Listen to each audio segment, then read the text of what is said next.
الله الحمد لله والصلاة والسلام على رسول الله وعلى آله وصحبه ومن والاه. خۆشەویستانم خۆشحاڵم کە خوای پەروەردگار ئەمانەتی پێبەخشین و ئەم جارش هاتینەوە خزمەت ئێوەی خۆشەویست لا بەرنامەی نووسین و یادەوەری و لا ئەڵقەی ژمارە 62. خۆشەویستانم لە پێشێکی بەرنامەکە بە پێویستی ئەزانم هەندێک لە بینەرانی خۆشەویست لەوانەی کە بەرنامەکەیان بینیوە و متابعەکەن و هەندێکیش لەو هاوڕێیانەی کە متابعەی سۆشال میدیاکەن زۆر جار پێم ئەڵێن هەندێک شت لەسەر ئەم بەرنامەیە وترێ ئەگەر ڕۆبەڕووی مامۆسای بکەیتەوە بۆی کە مامۆسا وەڵام باتەوە. ڕاستەکەی ئەم بەرنامە بەرنامەیەکی منهەجیە و بەرنمەیەکە کە ڕاستەکەی بەرنمەیەکی فکریە و بەرنمەیەکی قوڵ و واروەها پشبەستووە بە شەرع و واروەها ئەوەی کە زۆرجار مامۆسا پێی وەڵامەداتەوە ماشەڵڵا کە مامۆستا هیچ مەقولەیەکی ناڕوا بەبێەوەی کە دەلیلی ئاەت یاخود فەرمودەی بۆ نێنێتەوە یا قەولی عولەمای بۆ نێنێتەوە. ڕاستەکەی حەزمان لەوە نییە کە ئەم بەرنمەیە بێ بەڕەد و بەدەل چونکە ڕاستەکەی ئەم بەرنمەیە ئاڕاستی بۆ کەس نییە بۆ مانای کە خوانەخواستە دژایەتی لایەنێک بکە یا مەسەلەن بە پێچەوانەوە. یعنی ئێمە زۆر خۆشحاڵین لەوەی کە لەم پەڕی سەلەفیەوە بۆ ئەو پەڕی خەلەفی یاخود ئەگەر دروست بێ بوترێ بۆ لای بەڕێزانی سۆفی کە گوێ لە بەرنمەکە ئەگرن بە ئێمە ئاگوترێتەوە ئێمە زۆر خۆشحاڵین. بەڵام شتێک نیگەرانمانەکاویش ئەوەیە کە هەندێک لە بەڕێزان بەڕاستی ینی بێئینسافیان پێوە دیارە لەوەی کە ئەم بەرنمەیە کە سعاتێکە ئەچن مەقولەیەکی کورتی لێ دەرێنن کە ڕەنگە تەنانەت 30 سانیێژ نەبێ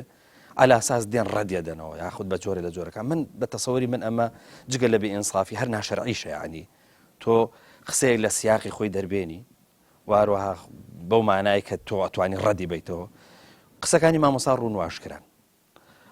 دەلیلی مامۆسا بەڵگەی مامۆستا ڕوون و ئاشکرایە کە پشبەستووە وەکوتم بە قورئانی پیرۆز اینجا فەرمودەکانی پێغەمبەر صلی الله علیه وسلم. لەبەرەوە حەزمان لەوە نییە ڕاستەکەی بێن ڕەت بدەینەوە ئەوانە ئەگەنا من باوەڕم وایە مامۆسا ئامادەی ئەوەشی هەیە گەرەو بە ڕێزانە قسەیان لەسەر قسەکانی هەیە تەنانەت بێن لەگەڵا دابنیشن. خۆ ئەگەر حەزیشان لەو ڕوبەڕوویە تەنانەت ڕەنگە پێخۆش بێت لە بەرنمەکەشە جارێشکە مەسەلەن بن ئەو بە ڕێزانە بێن ئەوانش بەڵگەی خۆیان باسکەن و مامۆستاش بەڵگەی خۆی باسکە. لەبەرەوە تکام ئەوەیە کە ئاوا لە بەرنمەکە مەکەن بەتابەتی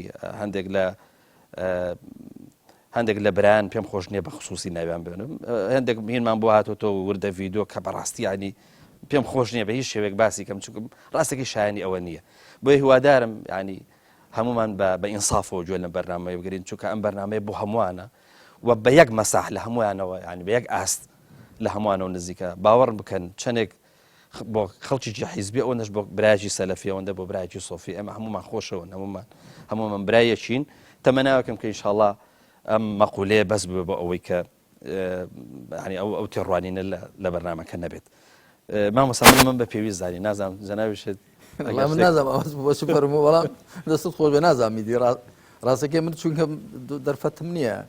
هەر کەسی هەر قسەیەکی کرد و تەمانە مە قسەی خۆمان دەکەینەوە بەڕاستی بە ساکی دەزانی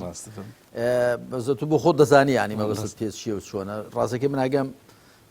هەر پێم خۆش نییە بە هەر ئاگال لێ نەبێت ئەو باشترە چونکە ڕاستەکەی شتەکە ئەوەندە نەدەرفەتم چۆن بەڕاستی من ئەم ڕەمەزانە بە تایبەتی زۆر خەریکی تەفسیرە کەمم و ئێستاش هەر خەریکم خوا ڕاز بێنێ لەوانێ نەگاتە مانگێکی کێشەڵا هەمووی تەواوکەم ئێستا لە جوزئی 29دام جا زۆر سەرقاڵی ئەوم جاجاریش کە لەگەڵ جەنابەت ئەو بەرنامە پێشکەش دەکەین ینی پێشتێکی ئاساییشە هەموو کەس هەموو قسێکی ئێمە بەدڵ نەبێت ئینسان دەبێت باخەڵی فەراح بێ و سینەی فراوان بێ و ئاساییە بەڵام من نازانم چۆنە بەڵام گرنگەوە ڕاز دەکەی کابراگە قسەی کەسێک دێنێت نێقرتێنێ ینی کلک و گوێی نەکا گەر ئاەتیش وا لێ بکەی مەفهومەکەی غەڵەت دەردەچێت. خوا دەفەرمی ئەیها الذین آمنوا لا تقربوا الصلاة وأنتم سكارى ئەی ئەوانی بڕواتان هێناوە بە سەرخۆشی نزیکی نوێژێ مەکەون ئەتۆ بێنین وأنتم سكارى لێ بکەیەوە ئەی ئەوانی بڕواتان هێناوە توخنی نوێژێ مەکەون ئێوە غەڵەتە خوای نەفەرمەوە خوا فەرموویەتی بە سەرخۆشی توخنی نوێژێ مەکەون. جا فەرمایشتی خواش وای لێ بکرێ غەڵەت دەردەچێت شژای هی ئێمەمانانی کە بەشەرین و هەڵەو کەم و کوڕی کورچ و کاریمان هەیە. سپاس بۆ تەواضوعی تۆش مامۆستا هەمیشە وتوتە خۆ قسەکانی ئێمە قابلی ڕەخنەیە بەس من لەو سیاقەیە وتم کە جەناب خۆت دەزانی چۆنە بە هەر حاڵەوەی ئەوەی کە بووە یا ئەوانە کە قسەیان کردو جەنابەت قسەکەت بە ئینسافانەیە فعلا ئەمە قسە بوو هەموو خەڵک دەکەین و ئەهلی ئیسلامیشمان هەموو خۆش دەوێت ئەمە دەست پێ بکەین دوای لەو بارە دووسێ کەلیمە زۆر باش مامۆستا ئەگەر بچینەوە سەر بەرنامەکەی خۆمان وە گرەی دێنەوە بە ئەڵقەی ڕابردوو مامۆستا ئەگەر عەقڵ لە ڕێگای تفکڕینەوە لە ڕێگای ئەو خەزمکردنی ئەو زانست و زانیاری و ئەو بەشتانی کە بەرچاویەکەون و بەرچاوی ڕۆشنەکەنەوە هەمیشە لە گۆڕانکاریە هەمیشە لە تەتەورایە لە بەرامبەریشە نەقڵ ینی چۆن ئەڵێ وەستاوە چۆن تەبا دەمێننەوە تا سەر ینی عەقڵێک کە لە تەتەورایە و نەقڵێکیش کە وەستاوە کە گۆڕانکاری بەسەرانایە چۆن ئەم دوانە تا سەر بەیەکەوە ئەمێنن الحمد لله وصلى الله تعالى وسلم وبارك على رسول الله محمد وآله المهتدين بهداه من الصحب والأزواج والقرابة والتابعين لهم بإحسان إلى يوم لقاء الله ربنا آتنا من لدنك رحمة وهيئ لنا من أمرنا رشدا کاک پەیوەند بەر لەوەی بێمە سەر وەڵامی پرسیارەکەت من هەر ڕوونکردنەوەیکی کورد دەدەم لەبەر ڕۆشنایی قسەکانی جەنابەتدا ڕاستیەکەی ئێمە خوای پەروەردگار ناوێکی لێ ناوین هو سەماکم المسلمین کە ئەمە چ خوا ئەو ناوەی لێ نابین چ مەبەست پێ ئیبراهیم بێ عەلەیهی سەڵات وسەلام ئیبراهیمیش ناوی لێ نابین و خوای پەروەردگار ناوی لێ نابین کە بە تەئکید هەموو ئەوانەی لە ئادەمەوە تاکو خاتەم پێغەمبەرانی خوا عەلەیهیمو سەڵات وسەلام یەک دینیان هێناوە ئین الدین عند الله الئیسلام بەرنامە لای خوا بریتێ لە ملکەچی بۆ خوا جا ئێمە هەموو ئەوانەی لەو بازنەیەدان خۆشمان دەوێن و من دینەکەم و ئیمانەکەم ملزەمم دەکا پابەندم دەکەم و ئەهلی ئیسلام خۆش بوێ ناگونجێ خۆشم دەوێن و پێوەریشم بۆ خەڵک ئەوەیە کە ئەندازەی ئەوە کە بە بۆچوونی خۆم تەقوایان تێدا ببینم ئین ئەکرەمەکم عند الله ئەتقاکم من زۆر جار لە کۆبوونەوەی حیزبی و ئەوانەی خۆشمان دەڵێم وریابن چیە بە تەقواتر بێ دەبێت لەلاتان بەڕێزتر بێ ئەم جامانە تۆ بە تەرازوو پێوەری خوا خەڵکت هەڵسەنگاندووە نەک چێ حیزبی تر بێ یا چێ ئەو ناوەی تۆی لەسەر بێ چێ بۆ خوا سوڵحاوتر بێ لە لای خوا بەڕێزترە دەبێت لە لای تۆش خۆشەویستتر بەڕێزتر بێ و ئەوە یەک دوو دەشزانم کە موسڵمانان بڕبڕ بوون من زۆر گرنگی بەوە دەدەم مسلمانان جارێکی دیکە بگەڕن سەر ئینتیما ئەسڵیەکەیان کە بریتە لە ناوی مسلمانەتی و من لە کتێبەکانی خۆمدا زۆر جەخت لەسەرەوە دەکەمەوە کە دەبێ وریابین ئەو ناو عینوانانەی کە لە مێژوودا پەیدا کراون ئەو ناو عینوانە لێکماندا نەبڕن بۆ وێنە لە ڕووی قوتابخانە کەلامیەکانەوە قوتابخانە فیکریەکانەوە ئەشاعیرە هەبوون ماتوریدی هەبوون ئەو دوو قوتابخانە بوون یەکیش نزیکن لە بەرامبەریاندا بۆ وێنە ئەهلی حەدیث هەن ئەمجا لە بەرامبەری ئەشاعیر و ماتوریدیەدا کە تعبیریان کردووە لە زۆرینەی موسڵمانان لە بەرامبەریاندا کاتی خۆی قەدریە هەبوون قەدەریە معتەزیلەشیان پێگوتون جەبریە هەبوون و لە بەرامبەری جەماوەری موسڵماناندا شیعە هەبوون شیعەش تەمان زۆر تاقم بوون شیعەی 12 ئیمامی شیعەی زەیدی شیعەی دیکە و پاشان لە ڕووی فیقهیەوە لە ڕووی فیقهی هەندێک کەس وازان هەر ئەو چوار مەزەبە هەن مەزەبی ئەبوو حەنیفە و مالیک و شافعی و ئەحمەد ڕەحمەتی خوایان لێبێ نەخێر هەر لە مەزەبەکاندا چواری دیکەش هەن کە مدەوەنن نووسراونەوە کە مەزەبی ئیباضیە کە کاتی خۆی خەواریج تەبەنیان کردووە و مذهبی جعفریە کە شیعەی 12 ئیمامی تەبەنیان کردووە و مەزەبی زەیدیە کە شیعەی زەیدی زۆر لە ئەهلی سوننەوە نزیکترن ئەوان کە پێیان ئەهلی سوننە و پاشان مەزەبی زاهیریش هەیە کەواتە ئەوە هەشت مەزهب کە ئەوی کە هەر ئێستا شوێنکەوتویان هەن شوێنکەوتوانیان هەن ئەمجا لە ڕووی قوتابخانەکانی پەروەردەکردنی خەڵکەوە ئێستا لە کوردستانی ئێمەدا بڵین تەریقی قادری هەیە و تەریقەی نەقشی هەیە کە هەم شیع عەبدولقادری گەیلانی ڕەحمەتی خوای لێبێ و هەم بەهاءەدین نەقشەبەند کە دامەزرێنەری ئەو دوو ڕێبازن دوو پیاوی زۆر گەورە بوون بەڵام غەیری ئەو دوو ڕێبازە بۆ پەروەردەکردنی مسلمانە لە ڕووی ڕوحی فیکری و سلوکیەوە زۆری دیکەش هەبوون وەکو طریقەی بەدەوی طریقەی ڕیفاعی طریقەی چەشتی کوبڕەوی و غەزالی زۆری دیکە هەبوون شاذلی بەڵام ئەم دووە لە وڵاتی ئێمەدا زیاتر باو بوون ئەوانە هەمووی شوێنکەوتویان هەبوون و ئەو گەورە پیاوانە هەمووی خزمەتیان کردووە جا ئەوەی لە ڕووی فیکری و خزمەتی کردووە وەکو ئەبوو حەسەنی ئەشعەری و ئەبوو مەنسووری ماتوریدی و ئەوانی دیکە ئەوەی لە ڕووی فیقهیەوە خزمەتیان کردووە ئەو هەشت سەرمەزەوی باسم کردن ئەوەی لە ڕووی فیکری و ئەدەبی و سلوکی و ڕەوشتیە وەکو طروقی تەسەوف ئەوانی دیکەی کە لە ڕووی بۆیان ئوسولی فیقه و فیقهەوە هەڵوێستی ڕاست و دروست وەکو من لە کتێبی زانانی ئیسلام چێن و چۆنن کە بۆ زانیاری چاپی سێمی تاسە بە کوردی کراوە چاپە عەرەبیەکەشی سێم بەڕێوە بێتەوە تەرجەمەی عەرەبیش کراوە تەرجەمەی فارسیش کراوە باسم کردووە کە ئێمە دەبێ ڕێزمان بۆ هەموو زانانی ئیسلام هەبێ هەموو ئەوانەی کە زانا بوون میراتگری پێغەمبەر بوون ڕێزمان بۆ هەمویان هەبێ هەر مەشڕەبێکیان بوو بێ هەر بۆ چوونێکیان بوو بێ و خۆمان شەتەک نەدەین بە بەرهەمی هیچ کامیانەوە بەڵکو لە یەک مەسافە بوەستین و ڕێز لە هەمویان بگرن هەر کامیان چەندە لە قورئان و سونەتەوە نزیکترە زیاتر ئیعتیبار بۆ قسەکەی دابنین ئێستا موسڵمانان جەنابەت دەزانی جگە لە لایەنە حیزبیەکان کە هەن کە ئەوە بۆ مامەڵەکردن لەگەڵ واقعی دەرەچیدا ئەگەر ئەندامێکی کۆمەڵی ئیسلامی یا یەکگرتووی ئیسلامی خۆی پێچاتر بێ لە خەڵکێکی دیکە کە لەو چوارچێوەیە دانیە گوناهبار دەبێ ئەگەر خۆی پێچاکتر بێ هەر لە بەرەوەی ناوی کۆمەڵە یاخۆ هەر لە بەرەوەی ناوی یەکگرتوویە یا هەر لە بەرەوەی ناوی بزوتنەوەی بۆ وێنە بە هەمان شێوە ئەڵبەتە وەکو گوتم ئەو لافێتە سیاسیانە هەن بۆ مامەڵە لەگەڵ واقعی دەرەچیدا نەک بۆ خۆت پێ لە خەڵک چاکتر بێ بە هەمان شێوە ناوەکانی دیکەش ئەوە سەلەفیە ئەوە سۆفیە ئەوە دەروێشە ئەوە چییە ئەوە چییە نابێ ئەو ناوانە بکەیە پاساوی ئەوەی کە من لە خەڵکی چاکترم نەک هەر ئەوەندا بەڵکو خوای پەروەردگار لە سوورەتی نیسادا ڕەخنە لە مسڵمانان دەگرێ دەفەرمێ لەیسە بئەمانیکم ولا ئەمانی ئەهلی الکتاب من یعمل سوءا یجزە به ئەی مسڵمانینە بە خۆزگە خواستنی ئێوە و خۆزگە خواستنی خاوەن کتێبەکان نییە هەر کەسێ خراپە بکات سزایی دەدرێتەوە واتە ئەتۆ نابێ لەبەر ناوت مسڵمانە بڵێ وەڵام لە خەڵکی چاکترم هەر بە مجرڕەدی ئەوەی کە ناوت مسڵمانە چاکتر نابی ئەگەر کردەوە کەت چاک نەبێ ئەگەر ڕەوشت و ڕەفتار و ئاکارەکەت ئەگەر پێشەوە ئیمان و عەقیدەکەت چاک نەبێ و ڕاست نەبێ هەر بۆی کە ناوت مسڵمانە چاک نابی کابرنایی مسڵمانە بەڵام بە دوای ڕێیەکی دیکە کەوتووە خۆ هەر بە ناوەکەی چاک نابێ وەکوم زۆر دەرگوتومە پاکەتە خوێیەک لەسەری بنووسە هەنجوین بەڵام کە هەڵت پسر و تامت کە دەرخوێیە نێوەڕۆکەکەت چۆنبی ئاوای لەماش گوتویان نەزانیان دەڵێن العبرة بالمحتويات والمضامين وليست بالأسماء والعناوين جێی سەرنج ئەوەیە کە نێوەڕۆک چۆنە کاکڵ چۆنە نەک ڕواڵەت و دەرێ و ناو و عنوان چۆنە جا من قەزەکەی من هەر ئەوەندەیە کە ئێمە خۆمان بۆ عنوان و ناوانەوە هەڵ نەخەڵەتێنین و دەمارگیریمان نەبێ بۆ ناوەکان و بۆ ئینتیماکان و بۆ لافیتەکان چ لافیتەی سیاسی بن چ لافیتەی مەسلەکی بن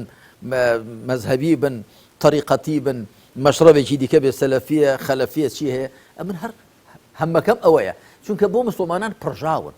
باشە تۆ تەماشا بکە بزان لە قورئان و سونەت خوا چ ناوێکی لێ ناوین هو سەماکم المسلمین دیکە کە تۆ ئەو ناوەی کە خوا لێی ناوی هەر بەو ناوە خەڵک هەڵسەنجێنە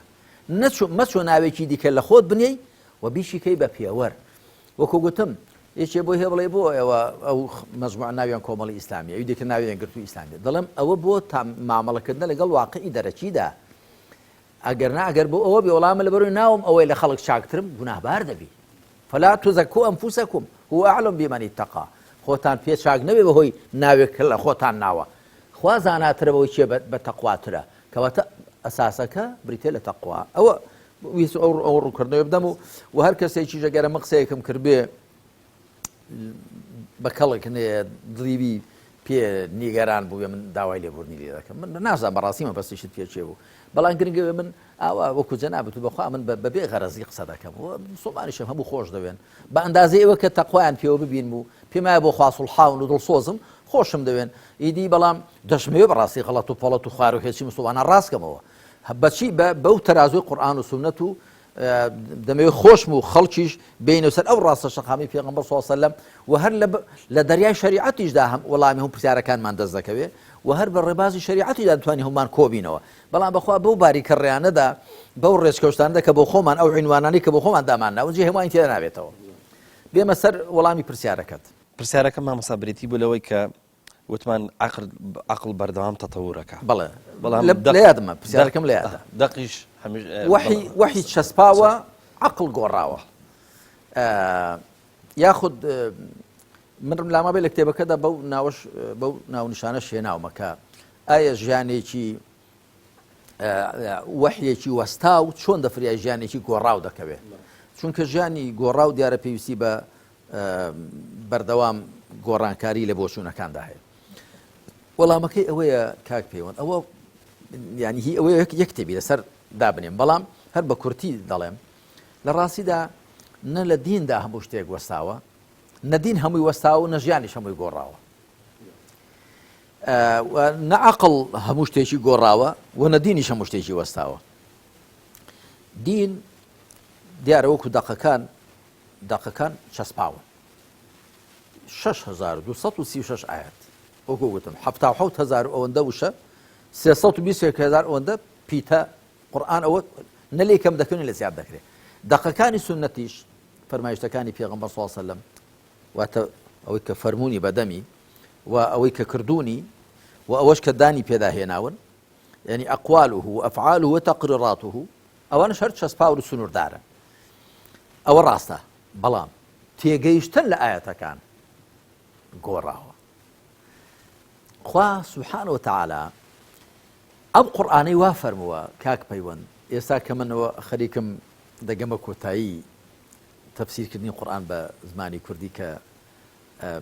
هەزاران لاپەڕە دەردەچێت تا 112 بەرگی لێ چاپ کراوە بەرگ هەیە 1000 لاپەڕ و 800 و 900 و 700 کە هەتا هەمووی تەواو دەبێت ڕەنگە بچێ بۆ 25 بەرگ ڕەنگە زیاتریش بێ قورئان هەتا زیاتر پێیدا قوڵ بێوجە ئەم جار تێدەگەی کە خوا سبحانه وتعالى ئەم قورئانەی تەنیا بۆ چاخێک و دوو چاخ و بۆ کۆمەلگایك و دوو کۆمەلگا دانەبەزاندووە یعنی ئێستا بۆیە من کە قورئان تەفسیر دەکەم دەوری 40 تەفسیرم لە بەردەستدایە جاری وا بۆ تەفسیری ئاەتێک یا چەند ئاەتێک دەگەڕێمە بۆ هەموو 40 تەفسیرە ئەمجا تەماشا دەکەم دیسان مەرج نییە ئەو 40 تەفسیرە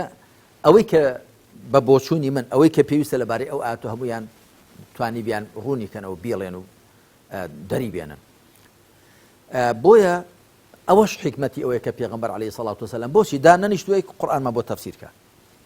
بۆچی ئێمە التەفسیر النەبەوی للقورئان الکەریممان نییە لێکدانەوەی پێغەمبەر صلی الله علیه و سەلەم بۆ قورئان بەڵام ئێمە التەطبیق النەبەوی للقورئانمان هەیە جێبەجێکردنی پێغەمبەر صلی الله علیه و سەلەم ئاوا قورئان جێبەجێ دەکرێت لەو شتانەی کە کردەین کە پێغەمبەری خوا عەلەیهی سەڵات وسەلام خوا پێی دەفەرمێ و ئەنزەلنا ئیلەیکە الذیکڕ لیتبەینە للناس ما نزل إلیهم ولعلهم يتفکرون ذیکرمان بۆ تۆ دابەزاندووە تاکو ئەوەی بۆ خەڵک دابەزێنراوە بۆیان ڕوون بکەیەوە واتە چۆنێتی کارپێکردنەکەیان بۆ ڕوون بکەیەوە ئەگەرنا ئەگەر قورئان هەمووی پێویستی بە ڕوونکردنەوە بووایە پێغەمبەر صلی الله علیه و سەلەم هەمووی بۆ ڕوون دەکردینەوە بەڵام هەموو ئەو ئاەتانەی پێغەمبەری خاتەم عەلەیهی سەڵات وسەلام قسەی لەسەر کردوون لەوانەی 30 ئاەتێک بن 20 ئاەتێک بن بەڵام بۆچ وە قورئان ڕوونە بۆ خۆی کتابی مبین قورئانی مبین قورئان ڕوونە بۆ هەڵبەتە بۆ ئەهلی خۆی ڕوونە کەواتە ڕاستە لە ڕووی دەقەکانەوە دین چەسپاوە بەڵام لە ڕووی تێگەیشتن لە دەقەکانەوە مانای جۆرا زۆر هەڵدەگرێەوە خوای متعال وای ئەم قورئانەی وا فەرمووە ئەم فەرمایشتەی خۆی وا فەرمووە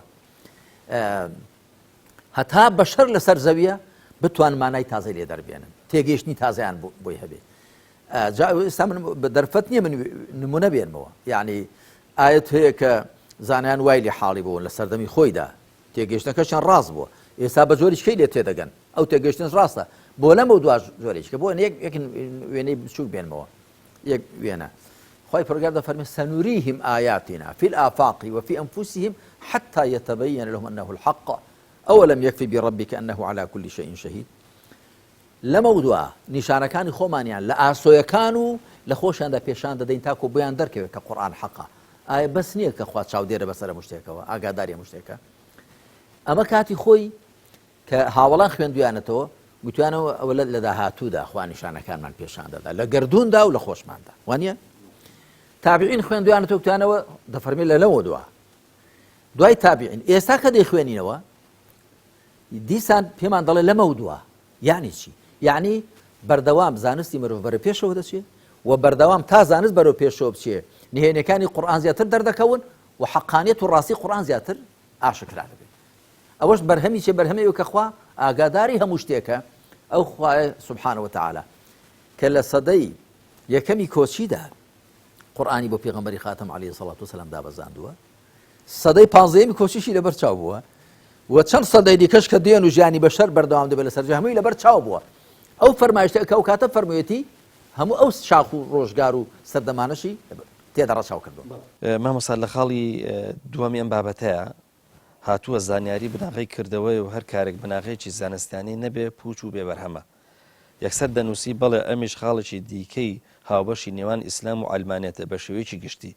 با بزانین ئەمەش چۆنە ئەمە بە کورتی ئاوایە جارە عەلمانیەکان زۆر باسی ئەوە دەکەن کە دەبێت شت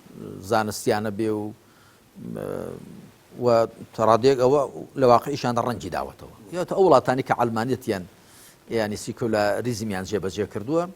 ئەوە دەبینین ینی تەکنۆلۆژیا و واقعێکی شارستانی و مەدەنی مادی بەرەو پێش و پێشکەوتویان هەیە لەبەرەوە کە گرنگیان داوە بە زانست بە زانیاری بەچەم کە تەسکەکەی زانیاری ئەزمونکاری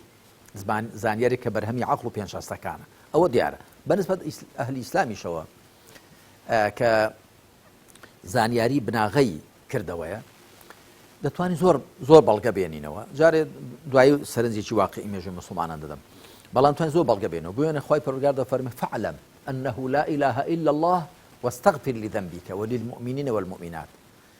بخوا بپێغەمبەری خاتم دەفەرمێ صلى الله عليه وسلم لسورة محمد دا فاعلم أنه لا إله إلا الله واستغفر لذنبك وللمؤمنين والمؤمنات بزانە کە جگە لە خوا هیچ پەرستراوێکی دیکە نییە و داوای لێبوردن بۆ خۆت و بۆ بڕواداران لە پیا و ئافرەت بکە پێشێ بزانە وحدانیەتی خوا بزانە ئەمجا دوای داوا لێبوردن بۆ خۆت و بۆ پیاوان و ئافرەتانی بڕوادار بکە کەواتە کردەوە دەبێت زانیاری پێش بکەوێ و زانایان وەکو بنچینەیەک دەڵێن وكل من بغير علم يعمل أعماله مردودة لا تقبل ئەمە لە ئورجوزەیەک داهاتووە وكل من بغير علم يعمل أعماله مردودة لا تقبل هەر کەسێ بەبێ زانیاری کردەوە بکە کردەوەکانی پوچن و لێ وەرناگیرێن وخوای پەروەردگار دەفەرمێ ولا تقف ما ليس لك به علم شوێن شتێک مەکەو کە زانیاری لەبارەیەوە نییە ئەمە شتێکی ئاشکرایە یعنی زانایانی ئیسلام بۆ ئەبوو حامیدی غەزالی لە ئیحیا علوم الدینەکەی خۆیدا کە کتێبیش زۆر ناودارە باسی ئەوە دەکات دەڵێ هەر کەسێک واجبێکی شەرعی بکەوێتە سەرشان لەسەری پێویستە زانیاری جێبەجێکردنی ئەو واجبە شەرعیە پەیداکە بۆ وێنە دەڵێ منداڵ کە باڵغ دەبێ ئەلبەتە بابوداکی پێشی بابوداکی لەسەریان پێویستە تێبگەێن و پێی بگەێنن بەڵام دڵک دوای کە باڵغ دەبێت لەسەری پێویستە پێش هەموو شتێک بڵین ئیمان بێنێ دەبێت بزانێ ئیمان چییە پایەکانی ئیمان و پێکەنەرەکانی ئیمان و دوایی لەسەری پێویستە لە دوای ئیمان و عەقیدە وجا پێویستە نوێژ بکە خواپەرستیەکان پێش هەمویان نوێژ دەبێت بزانێت نوێژ چەند نوێژن نوێژ چۆنە چۆن دەکرێت پێکاتەکانی نوێژ هەمووی بزانێت ئەمجا دەڵێت کە دوایی ماڵ و سامانی هەبوو دەبێت کە زەکاتی دەکەوێتە سەر دەبێت زانیاری لەبارەی زەکاتەوە هەبێت کە حەجی لەسەر پێویست بوو دەبێت لەبارەی حەج و عومرە و زانیاری هەبێت کە ڕۆژووی ڕەمەزان دەبێت زانیاری هەبێت هەروەها دوایی کە خێزان پێکەوە دەنێ دەبێت لەبارەی هاوسەرگیری و خێزان پێکەوەنان لەبارەی دراوسێتی لەبارەی خزمایەتی لەبارەی کاسبیەک دەکات دەبێت لەبارەی ئەو کاسبی و کارەی خۆیەوە زانیاری تەواوی شەرعی هەبێت هەروەها لەبارەی سەنعەت و پیشەکان دەبێت لەو پیشەی خۆیدا شارەزای و زانیاری هەبێت یعنی زانایانی ئیسلام لەسەرەوە یەکدەنگن کە بەبێ زانیاری کارکردن ناڕەوایە چ کارکردنی وەکو دینداری چکە و کارکردنی دنیاداری بۆ وێنە بنچینەیەکی فقهی هەیە کاک پەیوەند لە نێو زانایانی ئیسلامدا زۆر گرنگی پێدراوە دەڵێ بریتێ لە تەضمین الصناع یعنی ئۆباڵدارکردنی خاوەن پیشەکان دەڵێ بۆ وێنە کەسێک شتێک دروست دەکات مێزێک دروزەکە دەبێ ئەو مێزە بە پێی ئەو مواسەپاتەوە پێی ئەو مەرجانە کە بابای داواکار گوتوێتی بۆی دروستکە ئەمما ئەگەر هەر لەگەڵ داینا پێشکەیەکی لێ ببێتەوە ئەو کاتە زامین دەبێ ئەمجا لەوە مەسەن دەڵێ تەبیب کاتی خۆی باسییان کردووە کەسێک کە بڵێ دەڵێ من لە ڕووی بڵێن چارەسەری ددان دەکەم دەڵ ئەگەر بێت و شارەزان نەبێ لە خۆڕە بێدانی خەڵکی هەڵقەنێ و بشتێنێ و ئەوانە پێی دەبژێردرێ یاخود تاوانبار دەبێ گوناهبار دەبێ و سزا دەدرێ لەسەری کەواتە زانیاری بۆ کردەوە بناغەیە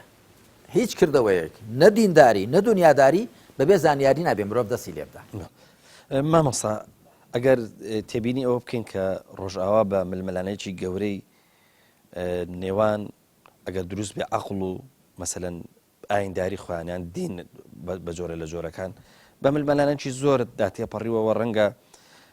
ئەو ململانەیە شەڕی لێکەوت بێتەوە بە هەزاران کەسیشی کرد بێتە قوربانی هەرچەنە دروستە بڵێن لە نێوانی با بڵێن دەسەڵات و لە نێوانی کەنیسا ئەم بابەتە ڕوویەوە بەڵام بە هەر حاڵ قسەکە لەسەر ئەوەیە کە مێژوەکەیە لە خۆراوە کە مێژوویەکە بەوە ناسراوە کە لە نێوانی ئاینداری و لە نێوانی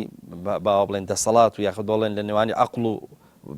معریفەت و یاخود با بڵێن فەلسەفە ئەوانەیە کێشەیەکی گەورە ڕوویەوە واروەها بە هەزاران مرۆڤی کردوتە قوربانی ئەگەر بۆ ئەم مێژووە بگەڕێن ینی لە مێژوو مسڵمانانە ئایا لە ئیسلامیشە شتێکی وا ڕوویاوە کە ینی هەمیشە بڵێن عەقڵ دژایەتی نەقڵ بکە یاخود با بڵێن ململانەیەک بکەوێتە نێوانی عەقڵ و دەقەوە لەوانی نەحی وەحی خوای پەروەردگار و عەقڵی ئینسانەوە ئەوەی کە لە ئەوروپا و لە ڕۆژئاوا بووە هەرگیز شتیوا لە عالەمی ئیسلامیدا نەبووە بەو شێوەیە بەڵام هێندێ وردەشت بوو ئێستا باسی دەکەم بەڵام ئەوەی کە لە ئەوروپا و ڕۆژئاوا بووە کاکە پەیوەند ئەوە بووە کە ئەوانە هەڵساون جارێکەم دینە ئەسڵیەکەی کە موسا و سەڵات و سەلامی خوای لەسەر بێ عیسا سەڵات و سەلامی خوای لەسەر بێ هێناویانە لە تەورات و ئینجیلدا کە بەرزۆستن جارێ پێش ئەو دینان تەحریف کردو گۆڕیوە وەکو خوا دەفەرمی یحرفون الکەلیمە عن مەواضعه یا وەکو دەفەرمی وەنەسوو حەظا مما ذوکروا به هەندێکیان بە ئانقەس گۆڕیوە هەندێکیشان لە بیر چووە فەرامۆش کردووە ئەوە یەک هەر ئەسڵە دینەکە کە لە شەریعەتەکە کە خوا ناردوێتی دەستکاریان کردو ئەوە یەک دوو هەڵساون لەبەر خوا ئەو شەریعەتانەی هی ئەو پێغەمبەرانە عەلەیهیمو سەڵات وسەلام بۆ کۆمەلگایەکی دیاری کراوە بۆ قۆناغێکی مێژووی دیاری کراوە بۆ ڕوبەڕووبوونەوەی واقعێکی دیاری کراو ناردوون بەڵام ئەوان ویستویانە کە ئەو شەریعەتانە کە خوا بۆ کۆمەلگایەکی دیاریکراو ناردوونی بۆ وێنە موسا و عیسا سەڵات و سەلامی خوایان لەسەر هەردووشیان بۆ بەنو ئیسرائیل هاتوون ئەوە دیارە بۆ گەلی جوولەکە دوایی کە دەهێندرێ شەریعەتەکەی عیسا عەلەیهی سەڵات وسەلام تەمان جوولەکە هیچ دینێکی داخراوە گەلی جوولەکە داخراون کەسی غەیرە جوولەکە ناکەنە جوولەکە نا تەبشیری نییە بڵێن بەڵام نەسڕانیەت کە دێن شەریعەتەکەی عیسا دەیانوی بیگشتێن بەسەر دنیادا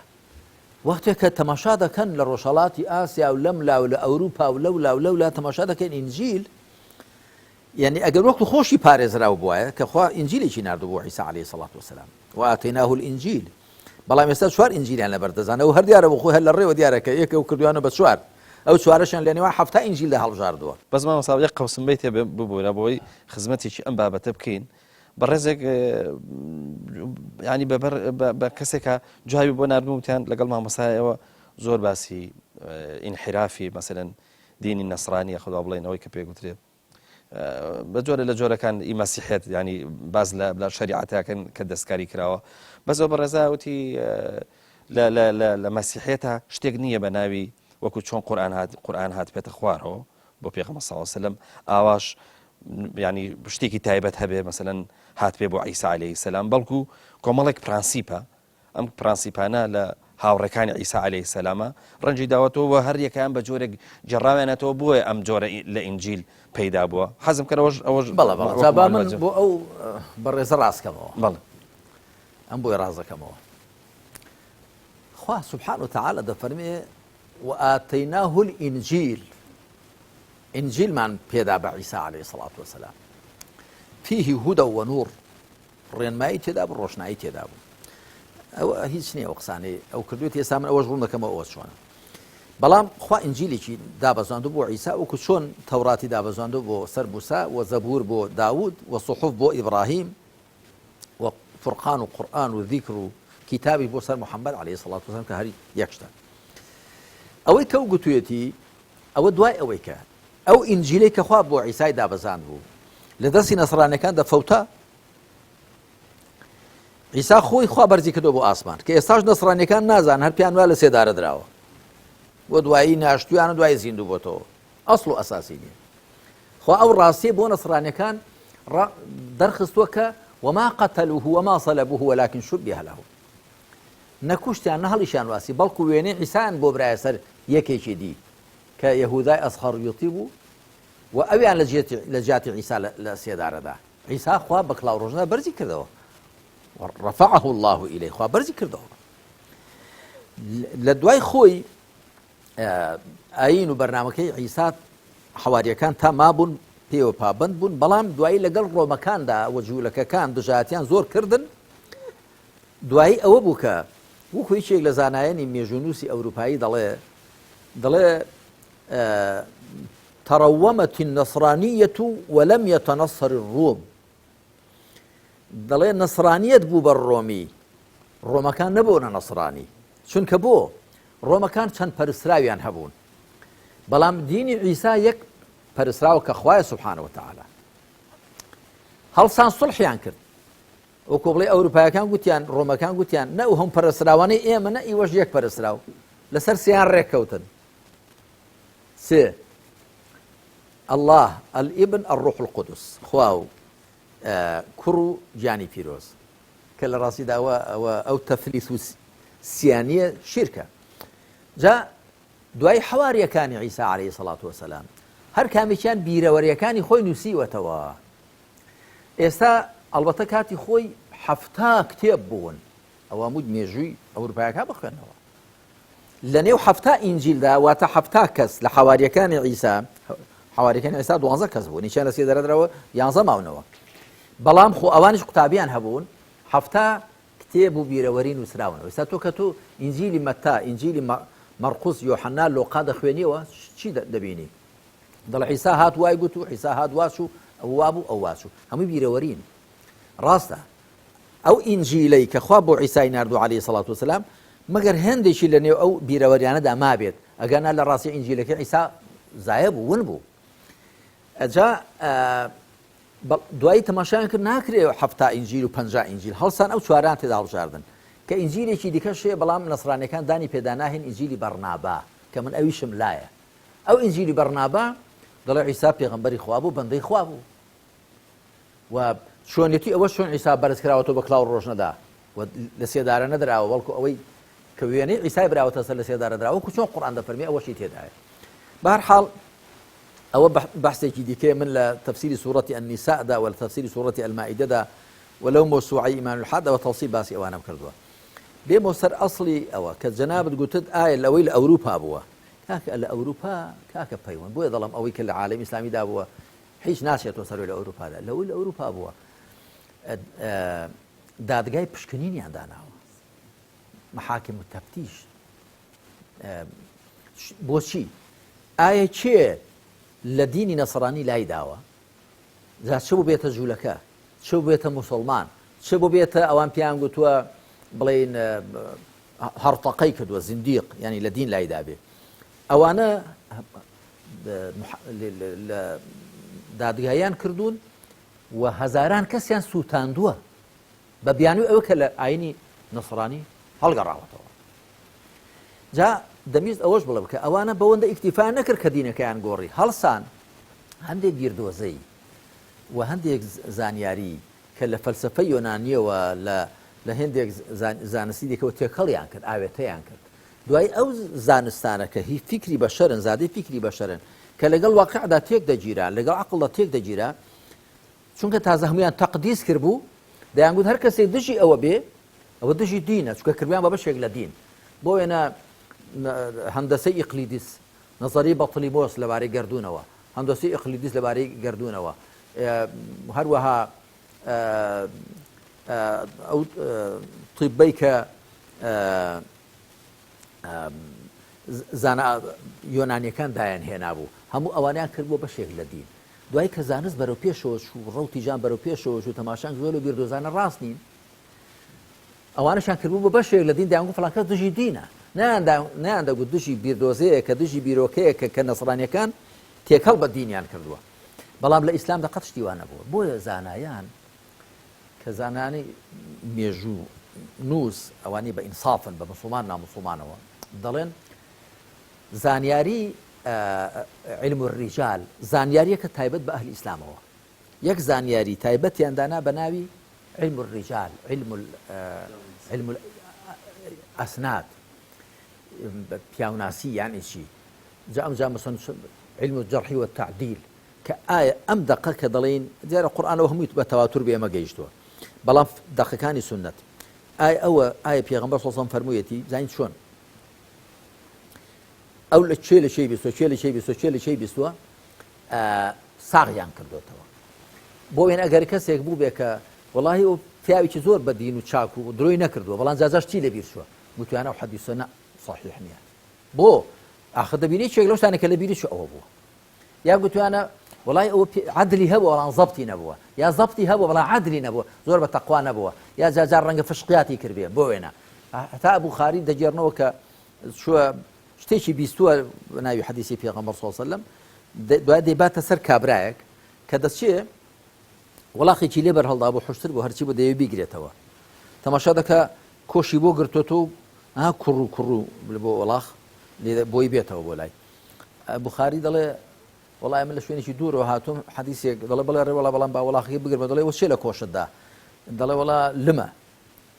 دله شلون ومزاني اليك بو والله خك لكوشت كردوه دلنا والله لما دله يعني ما دام تدور الاول خبكي مسي قط بيناكم يدل بابا ودمي والله خ بقر مو دلنا كاك دقرته دلن لي ورناقري ما بس تمويك اما زانایان دێنن بۆ ساختکردنەوەی فەرمایشتەکانی پێغەمبەر صلی الله علیه و سلم نەک ئێستا من سێ چوار نوسخە پەیمانی کۆن و نوێم لەبەردەستدایە سێ چوار چاپ هەر چاپیشان لەوی دیکە جیایە بەڵام قورئان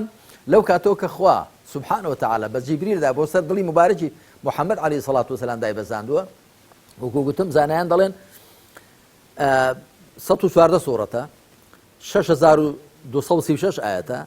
7,490 وشەیە 321,170 پیتە یعنی لەسەر پیتەکانیی ڕێکەوتووە ئەوە لەکوێ وەوە لەکوێ کە من ئێستا چەند نوسخەیەک پەیمانی کۆنم لە بەردەستدایە هەر کامیشان لەوی دیکە جیایە جا ئەوە بۆیە وەحی کە پارێزراو بێ لەگەڵ عەقڵدا تێک ناگیرێ ئەوەی کە تێک دەگیرێن یا عەقڵی ناتەواوە یا وەحی گۆڕدراوە بەڵام وەحیەک ساغ بێ وعقلێک ڕاز بێ هەرگیز پێکەوە تێک ناگیرێ مامۆستا ئێمە ئەزانین ئەوەش ڕوون بۆ کە وەکوتمان بەشێکی گرنگی خیتابی قورئانی ڕووی لە عەقڵە عەقڵیش بەو مانای کە تێفکرین بکە مەسەلەن بۆ نمونە بەرچاوڕوونی بکە بڕوا بگەڕێ شوێنەوار ببینێ شوێنەواری خوای پەروەردگار قسەکە لەسەر ئەوەیە مامۆستا بەڵام لەگەڵەوەشا واقعی حاڵ پێمان ئەڵێ حاڵی مسلمانان بۆ زانست و زانیاری و بەرمەبنای زانست و زانیاری مامۆستا پاشکەوتووە ینی نەیتوانیوە مەسەلەن ینی بتوانێت لەگەڵ ئەو خیتابە قورئانیە لە حاڵ بەسەن بۆ لە پێشکەوت نابێ وەروە لە گەشەکردن نابێ ئەمە چی پام پێڵم جان بۆیە زەردەخەنەم هاتێ وەکو بڵێ جەنابەت ئاوەکو بڵێ بە مەیل و بەڕجا و تەکلیفەوە ڕوون تێدەکەی کە ئەوە پسەلمێنم کە واقعی مسلمانان بە پێچەوانەی ئەوەیە کە زانست دەڵێت و عەقڵ دەڵێت وەسەبان نمونەیەک بێن بۆ دەزانم بەستم ئەوەیە ئەوە پێویست ناکە جەناب تەکلیفم لێ بکەیت ئەمن هەر بۆ خۆم پێش تۆ ئەوە دەڵێم و زۆر بەجەخکردنەوەش دەیڵێم جاگە نمونەکەش دێنێ نمونەکە مامۆستا بۆ نمونە سین ئێستا بوو کە شوشەیەک دروستەکە گۆرانیشی تێیەکە نەدەکرا مەسەلەن ئەم هەم وڵاتە ئیسلامیە هەیە بوو کە شوێ دروستکەن سوڕی فاتیحای تا بێ مناڵە لێ فێر ببێت بۆ نمونەیە ڕاستە تا عەرزت کەم جا ئەها گوتم ئەوەی کە لە ئەوروپا بووە کە بە هەزاران و بە ملیۆنان کەس بکوژرێ لە ڕێی سانسۆری عەقایدەوە لە ڕێی مەحاکمی دادگاکانی پشکنینەوە شتیوان نەبووە بەڵام کە ئەوە نەبووە هەم گوتم هێندەی وردەشت بووە یەکێک لە وردەشتەکان ئەوە بووە کە لە نێوانی عقلگەراکان و دەقگەراکاندا وەکو من لە مەوسوعەی بیرکردنەوەی ئیسلامی لە نێوان وحی و واقعدا کە بەڕاستیم پێم خۆشە بیسەران و بینەرانی مسلمان ئەو مەوسوعەیە بە هەر 5 کتێبەکەوە بخوێنەوە باسم کردووە کە لادان بووە هەندێک بەلای عقلدا زۆر دایان شکاندووە کە معتەزیلە و ئەوانە بوون لەسەر حیسابی دەق هەندێکی زۆر بەلای دەقدا دایان شکاندووە کە هەندێک لە ئەهلی حەدیث و بەتایبەت حەنبەلیەکان شتێکی ئاشکرایەوە يعني هو مێژووا دەڵێ من لەوێ هەر بۆیان لە ئیبن عەقیلی حەنبەلی ولا زانایەکی دیکەی هاوشەرخی فەرموودەناس عەبدوڵڵا بن یوسف الجودەی هێناومەکە يعني خۆی بە مەشرەب سەلەفی و خۆی بە ئەهلی حەدیث و ئەوە دەزانێ و عالمێکی معتەبەریشە لە ئەوروپادا دەنیشێ کە دەڵێ حەنابیلە هەندێک شتیان بەڕاستی کردووە زۆر بەلای دەقدا دایان شکاندووە لەسەر حیسابی عەقڵ ئەبوو حەسەنی ئەشعەری ڕەحمەتی خوای لێ بێ کاتی خۆی کە هاتووە یەکێک لە ئیشە گرنگەکانی کە پێی هەڵسەویستی هاوسەنجی جارێک کە هاوسەنجی بجێڕێتەوە و تەبایی بجێڕێتەوە بۆ نێوانی عەقڵ و نەقڵ ئەی معتەزیلە ئێوە ڕاست ناکەن کە عەقڵ وەکو عەلمانیەکانی ئێستا دەڵێن ئەلبەتە معتەزیلە وەکو عەلمانێکی ئێستا ئەوە نەبووە بەڵام ئەوی زێدە ڕۆیان کردووە گەنا معتەزیلەدانیان بە وەحیدا هێناوەتەوەنەوە دیارە موسڵمان بوون بەڵام تیان پەڕاندووە عەقڵیان لە قەبارەی خۆی گەورەتر کردووە و نەوەکو ئێوە دەڵێن وایە و ئەی محەدیثین و دەقگەرایەکان و حەنابیلە و ئەوانەی کە هاوێنەیانن نەوەکو ئێوەش دەڵێن بەو شێوەیە کە عەقڵ شتێکی مەرفوض بێ یا مەذموم بێ یاخود نادیدە گیرا بێ چونکە العقل مناط التەکلیف جا ئەو یەکی لە وردەشتەکان برتیبە لە تێکچوونی ئەو هاوسەنجێ لە نێوانی عەقڵ و نەقڵدا جارێک بەلای عەقڵدا داشتێنرا و جارێک بەلای نەقڵدا و تێک بەردراون کە لە ئەسڵدا خوا وحی خوا لە دژی عەقڵ نییە بە شەرتێک وحیەکە سەلامەت بێ و نەگۆڕدرا بێ هەر بۆیە کاک پەیوەند ئەلبانی ڕەحمەتی خوای لێ بێ و خوا پاداشتی داتەوە دوو مجموعە کتێبی هەن یەکیان السلسلة الصحيحة كهجنودة برقة أو ديك السلسلة الضعيفة والموضوعة كتقريبا هندوني ياخذ دو هندي السلسلة الصحيحة بوشي زانا انجريجان بوداوك او دقاني بهيزن لروي سنه ياخذ هالبصراون بدمي في غمر الله صلى الله عليه وسلم شكون كزور يان ضربه داوه اوانا زور ضربيان داوه هم لدينداري هم لدنياداري مسلمانان آخر وحي راسو دروسي خوا لقل عقلي سليم ولقل زكماشي مروف ولقل واقعي جان لقل برجوندي كان إنسان دا كوكا بلكو وحي هاتو برجوندي كان مروف دابين كا بلام وقتك تو ديني شتيك بدمي بيغمبر خودم هلا بستري و بوينه لسر شتيك كردويشي چاكا پاداشتێکی زۆر گەورە بۆ دادنێن یا لەسەر شتێک کە گوناحێکی سزایشی زۆر گەورەی بۆ دادنێن کە زانایان دەڵێن هەر شتێک کردەوەیکی گچکە بێ و پاداشتێکی زۆر گەورەی بۆ دادرابێ یاخود گوناحێکی گچکە بێ و سزایکی زۆر گەورە ئەوە نیشانەیە کە ئەوە هەڵبەستراوە بەدەمی پێغەمبەر ڕسوڵ سەڵەم عەلەیهی وسەلەم ئێوە لەو کاتەدا هاوسەنجی دینداری و دنیاداری مسلمانان تێک دەچێت ئەوە یەکێک بۆ لە شتەکانی شتێکی دی ئەوەیە کە ڕاستە مسلمانان لەم دوایەدا بەڕاستی بیرکردنەوەیە و تێوەڕامان و لێکۆڵینەوە پشکنین ئەوەی کە پێش زانانی ئیسلامدا هەبوو ئەوەیان تا ڕادیش زۆر پشتگوێ خست هەر بۆیەش مسلمانان بەو شێوان لێهات ئەگەر نەکاتی خۆی ئەم زانستەی کە ئێستا هەیە لە ئەوروپا هەیە و لە یابان و لە چین هەیە هەمووی لە دەستی مسلماناندا بوو کاک پەیوەند ئەوە مێژوو پێمان دەڵێ کە ڕێنسانس ڕاپەڕینی زانستی لە ئەوروپا ئەوە تیشتێک بوو لە شارستانێتی ئیسلامی و لەوانیدا و بێداریکردنەوە بۆ خۆیان وا دەڵێن ئەم زانستی ئێستا لە دەستی نامسلماناندا هەموو لە دەستی مسلماناندا بوو تا مسلمانان وەکو قورئان دەفەرمێ تەماشای کەون بکەن تەماشای خۆتان بکەن لێ بکۆڵنەوە بگەڕێن تەماشای مێژوو بکەن تا بەبوو ئاەتانە ئیشیان دەکرد دوایی کە هەموو ئیسلامیان لە فیقهدا کورت هەڵێنا فیقهیشیان لە تێگەیشتن لە حکم عملیەکاندا کورت هەڵێنا لە خواپەرستیەکاندا و لە شتەکردەکاندا مسلمانان دواکەوتن لە بواری زانست و لە بواری بەرهەمی عقلدا حاڵیان بە کە ئێستا دەبین. مامۆستا لە بابەتی ئەڵلقەی سێم کە قسەکردن بوو لەسەر بواری فکر و زانست دوو خاڵمان باس کردووە تقریبان دوو خاڵی ماوە ئەگەر هیوادارم بتوانین لە ئەڵلقەکانی داهاتوان ئینشاڵڵاکەن چونکە بەرنامەکە کۆتایی هاو ئەڵلقەی ژمارە 62 بە کۆتا گەیشت مامۆستا بەشی ئەوەی نەکرد کە تەواوی پرسیارەکانم بکەم بەڵجا ئەگە عمر باقی بێت تەواوی دەکەین وڵا کاک پەیوەندم سپاسی جەنابەت دەکەمە تۆش پیاوێکی بە حوسەرێ لەگەڵ من منیش بەڕاستی هندێ شت کە جەنابەت دەیوروژێنی جاری وا دەسڕۆین بۆ لایەن بەڵام دەمانوێت هەڵی نەپرسچێنین شتێک کە باز دەکرێت دەمانێت حەقی خۆی پێ بدەین ڕاستە دەنا دیارە تو لای خۆت و مخەتەت و نەخشەیەکت داناوە تەواویکەی بەس دەماشا دەکەین لە وەختەکەی مەدەجێ نابێتەوە هەڵی دەگرین بۆ داهاتوە گەر عمر باقی فعلا مامۆستا من ژەمەوێت تێگەشتێکی کامڵ بە یعنی ئەوەی کاگا بە بینەر الحەمدوللا بینەر ئەوەی تاکو ئێستا بینیمانێتەوە لە بەرنامەکە ئەندازێک ڕازین ئەشمانەوە ینی تێگەشتنەکەی ئینشاڵڵا بە شێوەیەکی باش بگا خوا پشتیوان بێت سپاس دەکەین مامۆستا بەڵ خۆشەویستان بەم شێوەیە گەشتینە ئەڵلقەی ژمارە 62 تاکو بە یەکگەشتنێکی دیکە هەمووتان بەخوای گەورە ئاسپێرم خواتان لێ